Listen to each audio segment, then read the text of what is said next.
Bokoyo, dans quelques jours, on va célébrer Mukolo Aliwa Laurent Désiré Kabila. Au moment où Mboko déjà. Voilà, Toutaki na AIC, Association internationale du Congo. OK. Oh, ça qui 14 puissances va demander qu'on gère le territoire et pas ingana autozali. Tu es on a AIC le 23 février 1885. Tu es comme État indépendant du Congo. Cet État a été créé comme ça. C'est-à-dire on n'a jamais été une colonie classique. C'est-à-dire qu'on a une colonie classique, colonie où on a respecté les critériums, il y a des colonies. Parce que nous, on a été créé directement État indépendant. Le 23 février 1885, va reconnaître que sa propriété en Léopold II est comme propriété privée. Mais si la constitution belge, le roi des Belges a coquille causa la roya aucun autre royaume. Alors, quant à ce, Léopold II a mon moyen en même temps, un roi à Belgique a appelé ce soir régné. Ils ont quitté Atinda et Albosso, chef de l'État, Moutabanda, qui gérait à son absence. C'était le colonel Sroche, qui gérait le territoire d'Abisso. Maintenant, Abisso qui n'a accord au Basala Wana, na conférence de Berlin, et pas Bazala qui, avec sous régide Yaba Bismarck, au moment que Léopold II, ça a été dit qu'on a que ils ont propriété privée naïe. Et puis, il y a qu'on a revisité.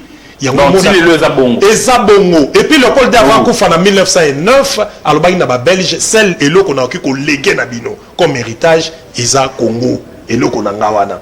Alors, ça a été dit kakakuna na accord wana. Bayokana ki pe lisu subuyi. Quel ba autre 14 puissances basa na libre circulation na kati ya bassin du Congo. Ba mekape ko sala ba affaire na bango. D'où yango mona na relations internationales, to la politique étrangère, basa na droit de regard na makambo eleka a na kati ya République démocratique du Congo.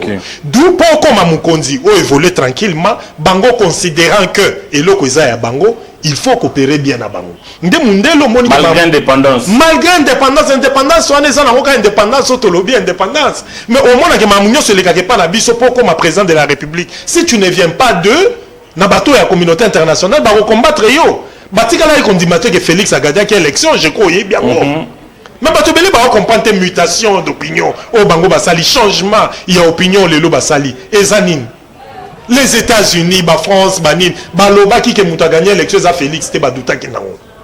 Mais le cérémonie qui va soutenir Félix, c'est que quelque part, basa la mort garantie par rapport à Dengue Basolo na Félix, na évolution, la discussion na bango, tout échange na bango. Parce que ces gens-là ne pouvaient pas accepter Félix n'est le loi comme président, il n'a pas été préparé dans l'agenda de la communauté internationale.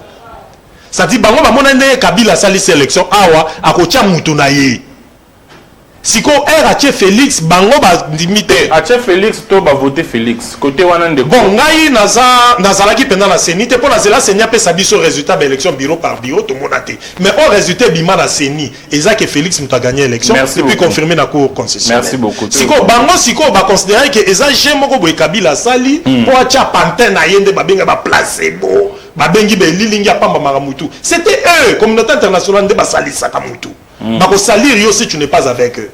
Si je suis curieux, les lois les États-Unis comme partenaire privilégié à Félix, n'a évité na évolution d'échange na bango ce qui est le ni échange qui de to comme place to comme de parler na ngana avec ça yo mundela za na part et responsabilité ma casse na makambo les entre biso.